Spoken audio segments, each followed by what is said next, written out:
Hello, everyone, and welcome to the Evergreen Content Strategy webinar. My name is Hayley Kropog, and I'm a calls consultant with Georgetown University.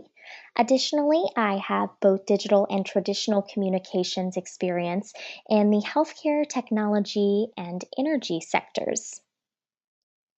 So today we're really going to talk about honing in on an evergreen content strategy for your organization.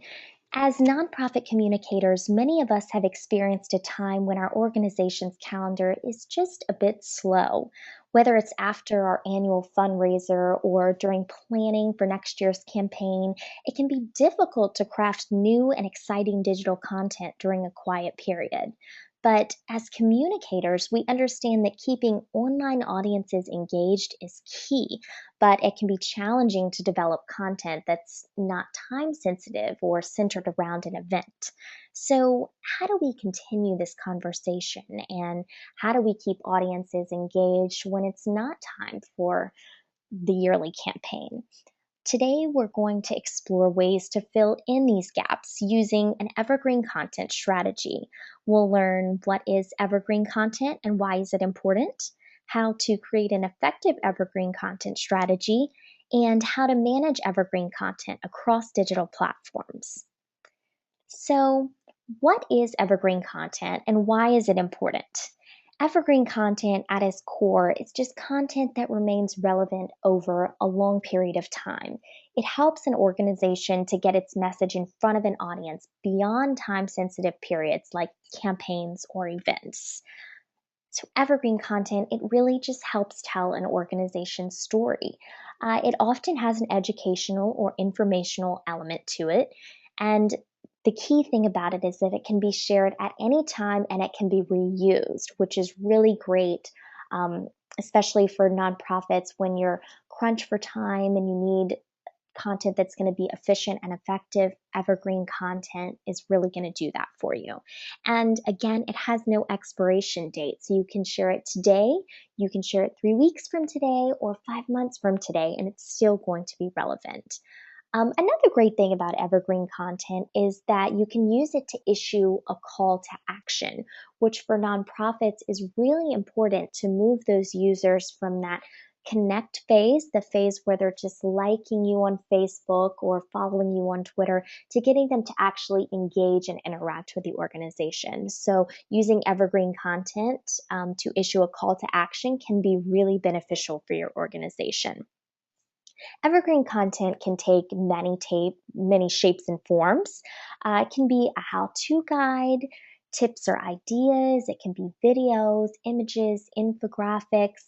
You can really tailor your evergreen content to your organization and the kind of content that your audience likes to interact with. So today we're going to take a look at the evergreen content strategy of the nonprofit Bright Pink, which is an organization that focuses on breast and ovarian cancer awareness among millennials. Their evergreen content strategy, I believe, is very strong. They do a great job of interacting on their different digital platforms. So today we'll kind of look at that and analyze what they're doing and how you can make those strategies work for your organization. So, first, this is one of the pages from Bright Pink's website, and it's the Tools to Be Proactive page.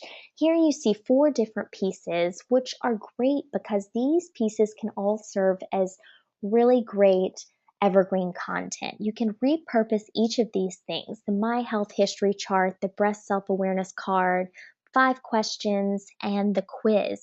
You can continue to push these different resources out through Facebook, through Twitter. You can mention them in your blog. You can pin them to your Pinterest. There's a lot of different things that you can do to have users continue to engage and interact with these different resources that live on your site, which is a great way to make efficient use of your content and also a great way to drive users back to your website. So by them sharing this quiz here on Facebook, they can link users back to their website and get traffic that way. And they can also use this content, repurpose this content in a way that's effective and again drives engagement. The next page that I think is really wonderful is their story wall. As I said before, evergreen content helps to tell your organization's story. We know that storytelling is a really powerful tool for nonprofits to get people to engage with their organization and really grab a hold to their cause. This story wall that Bright Pink has is a really powerful way of doing this. They show the faces of people who are supporters of the organization, who are survivors, who are at high risk for the cancers of the organization. So this is a really powerful way to show the faces behind the Bright Pink movement. So you see Amy's story here. The organization can take Amy's story, share it tomorrow on Facebook. They can take it 3 months later and mention Amy's story in a blog post. And then 5 months later, they can share it on Twitter, or they can share it again on Facebook. There's different ways to repurpose this content and really tell the organization's story and have users really engage with these stories and engage with the organization. The story wall is just a beautiful way to tell the organization's story and also a great way to use this evergreen content. Now, finally, we talked a little bit about the call to action piece, and this platform is a great way to do so. Bright Pink has the Spread the Word platform, and they allow people to get involved with the organization by donating their voice. So they can donate their Twitter voice or donate their Facebook status. There is a list of messages they have, and you just simply copy and paste into your own account, and you're spreading the word for the organization and you're becoming an advocate for the organization. It's as easy as a click, it's very intuitive, and it's a great way to use evergreen content. Bright Pink can say, donate your voice, spread the word. They can say this today, they can say it tomorrow, 5 months from now. This content will still be relevant, has no expiration date here, and is a really great way to call people to action, um, and to really get the word out about the organization. This is really strong evergreen content here, and I think a great way to use the call to action with evergreen content. Um, why does an organization need evergreen content? We see that Bright Pink has used it in a variety of different ways. So, why does your organization need it? Social media and online channels are no longer about just delivering messages to an audience. They're really about engagement, and it's about creating relationships with your followers. Evergreen content really helps you to keep this conversation going and fill in those gaps when there's not something timely going on, and it really develops the important relationships. I think a really great piece about evergreen content is that these evergreen efforts become critical should a crisis arise. If you're already engaging with your audience and you really have a good relationship with your followers, it can definitely help your case in a crisis situation. And then also, very importantly, evergreen content just helps to build your credibility and relationships. For a nonprofit, it's important to build relationships with your audiences so that they want to engage and become involved in your organization. And so, evergreen content is a great way to keep the conversation going, to build your credibility, and to keep building relationships, keep building, hopefully, lasting relationships. And so now that we know what it is, let's look into how to creating effective evergreen content and 3 quick tips to really making it work for your organization. So the first one is know your audience and know your brand. First, you want to know who you're talking to, whether it's millennials, baby boomers, specifically a college audience. You want to know who you're talking to and really hone in on that. Then you want to know where they're active online. Are they mostly on Facebook? Are they primarily reached through blogs or through Twitter? Maybe Pinterest and Instagram with a more visual medium works better for them. You want to know where they're active so that you can meet them there. Then you want to know when they're active online. Are they online more in the morning or maybe in the evening or at lunchtime, a better time to target them? You want to make sure that when you're reaching out to engage, that they're there and active so that those interactions can actually take place. And then you want to know how they like to be engaged. A really great rule of thumb for nonprofits is the 80-20 rule, is to talk about your organization, specifically about your organization 20% of the time, and then 80% of the time um, deliver content that's not just purely about your organization. It's not sales content. It's content that appeals to that broader interest, that talks about your industry or your cause as a whole. So just keep in mind that 80-20 rule. It generally works for most audiences. It's a great way to just make sure that you're balancing that content that you're delivering.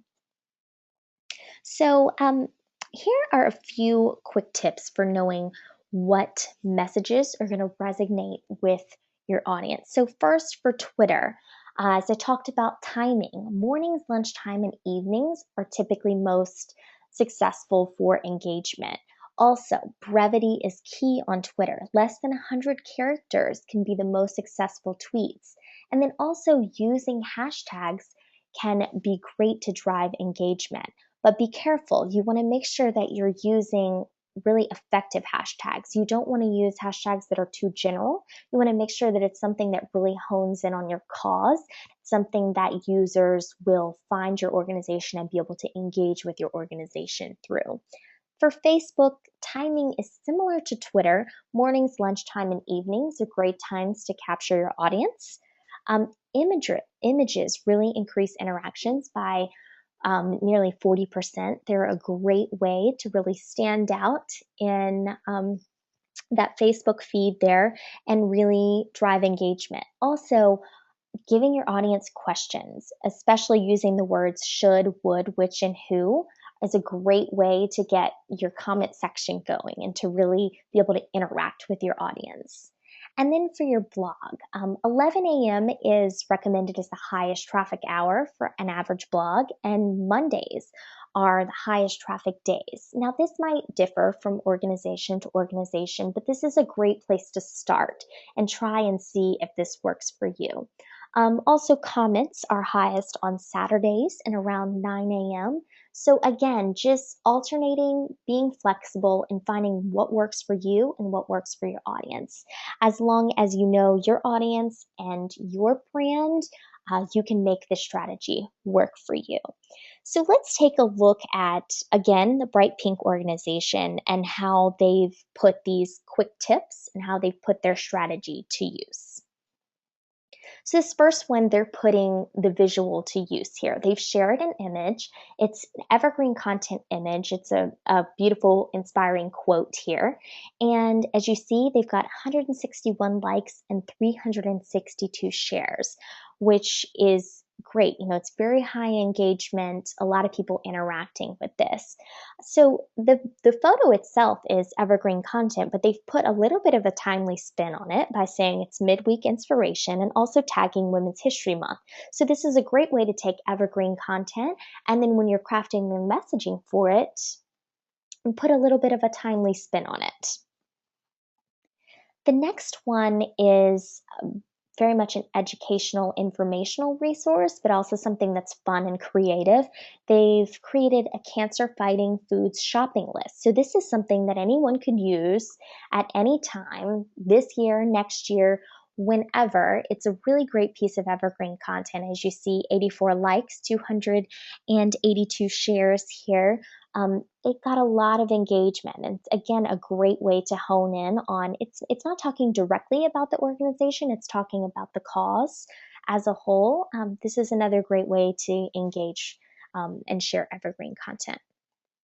Now, these two are two examples that I thought could use a bit of improvement. They're definitely different than the first two that we looked at. The one on the left basically links back to the Bright Pink website is all it does. And it's really text heavy, which is it only got 23 likes, no shares, not a lot of interaction.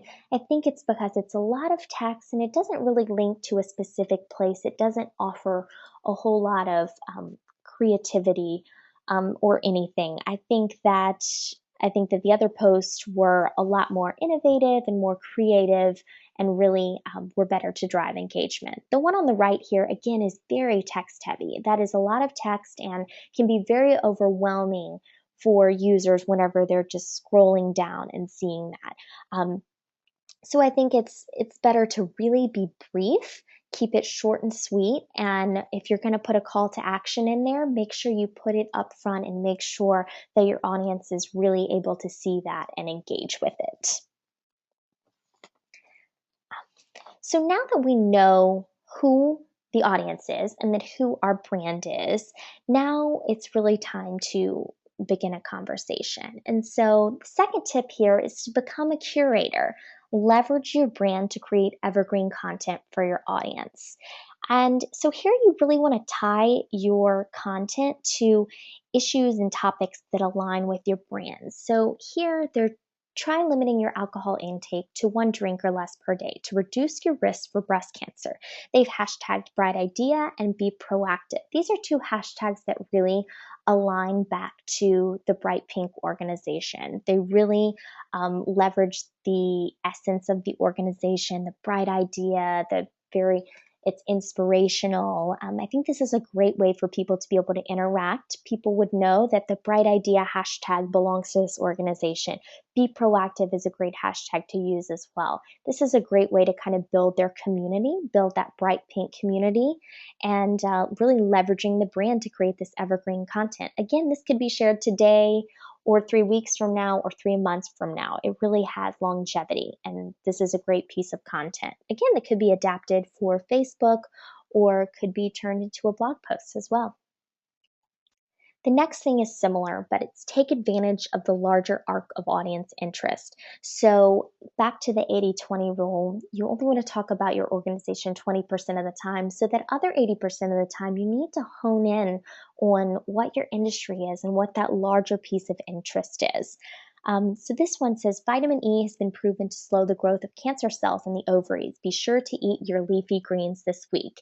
So they're putting a timely spin on it. Wellness Wednesday here, but this is a great piece of evergreen content. Again, they could share this on a Friday. They could share this 4 months from now, and it would still be relevant. Again, it has longevity. It will not expire. This is another great way, taking advantage of this larger arc of audience interest. This is a breast health organization, but they're taking advantage of the healthy living, the wellness, that lifestyle, and pushing out that sort of content to their audience. Finally, the third tip here is to repurpose content. One of the key factors of evergreen content is that you can continue to promote it through your various online channels to maximize engagement and have different followers engage with it. So if I'm using tools or resources from my website, I can push them out on Facebook, I can push them out on Twitter, and on my blog, and have 3 different audiences engaging with them and have the potential to be shared with different audiences through all those different platforms. There's a huge opportunity here when repurposing content. One thing you want to be careful of is the auto posting feature. There is a feature that you can post your tweets to Facebook, and you can have things automatically post. You really want to be careful because each different platform has a different audience. Facebook has a different audience than Twitter, which has a different audience than your blog. So you really want to cater your message to each specific audience. So if you're using one piece of content for Facebook and Twitter, you want to make sure that you craft your message differently for those different audiences. Repurposing content, though, is a really great way to maximize times. Nonprofits are always trying to really save time and maximize their resources, and repurposing content is a really great way to do so. And evergreen content makes this very easy. So finally, we know what evergreen content is and how to create it. So now we need to know how to manage it across all of our digital platforms. And so we can do this through a content calendar. Planning ahead is essential for evergreen content, and the content calendar makes this really easy. A content calendar is a great tool for drafting and storing your evergreen social media post, as well as your time-sensitive social media posts. So you can really keep all of your digital platform content on here and schedule it, make sure that you know when it's going out and where it's going out. So I've built this example here for bright pink, and one of the key things is that you want to make sure you have your date and your time, your platforms. It's great to color code it. It's really helpful to just distinguish between your different platforms, however many you may have. And then another important thing is to put what type it is. Is it evergreen or is it topical? If it's time sensitive, make sure you're putting that topical mark on there. That way that you know. And evergreen posts can really be shifted around. So it's a great way to be able to alter. If you have big news one day, you can push your evergreen content down to a slower day. Your status column is also great. It shows what's sent, what's scheduled, and what needs to be taken action. And then length here is great. Twitter, of course, we have our 140 character limit. So this character counter is great because it makes that really easy and lets you know if you've crossed over that limit. And then, of course, copying your post into here. That way it's all set and ready to go out on your different platforms. This content calendar is a really great way to stay on top of it and make sure that you're being consistent. It helps you to keep that conversation going so that you know that you've interacted twice on Twitter today. You kind of want to keep that up tomorrow and the next day. You don't want to fall off the grid and leave Twitter alone for several days. You really want to be consistent and continue to fill your audience's expectations. If they're engaging with you, they want to continue engaging with you. So finally, we know what evergreen content is, how to create it, and how to manage it. So you see that it is really a great way to keep that conversation going with your audience and really maximize your time and maximize your engagement with limited resources. So 3 key takeaways for today. The first one is to be strategic. Like I said, know your audience and know your brand. Know who you're talking to, where they are, and when you're going to talk to them. Know your brand and know how you should engage with that audience. And then make sure that you're aligning your content to this. Second, be consistent. Constant engagement is key through online channels. So plan ahead. Use your content calendar to be cohesive and use that to successfully execute your strategy. Really use the content calendar to make sure that you're continuing to fill your followers' expectations. And then finally, be in the conversation. The whole idea behind evergreen content is to keep that conversation going, fill in those gaps, and really foster those relationships. So become a curator. Make sure that you continue that larger arc of audience interest and really repurpose content. Use your website as that anchor content and push out content to Facebook, to Twitter, to your blog, to all your different digital platforms. And then finally, fill in the gaps. When something's not going on, when there's no event, when there's no campaign, make sure that you're keeping that conversation going and making sure you're continuing to build relationships with your audience. While it pays to be in the moment on social media, chances are high that your organization will need evergreen content. So use these tips, use these takeaways to create an effective evergreen content strategy that engages followers in a dynamic conversation and creates lasting relationships with your organization. Thank you so much for listening today. I hope that you use this evergreen content strategy really to create lasting and successful relationships with your followers and your organization. Please feel free to connect with me below and reach out. My email, Twitter, and LinkedIn is there, and I would love to hear from you. Thanks so much for joining me today, and I hope you have a wonderful day.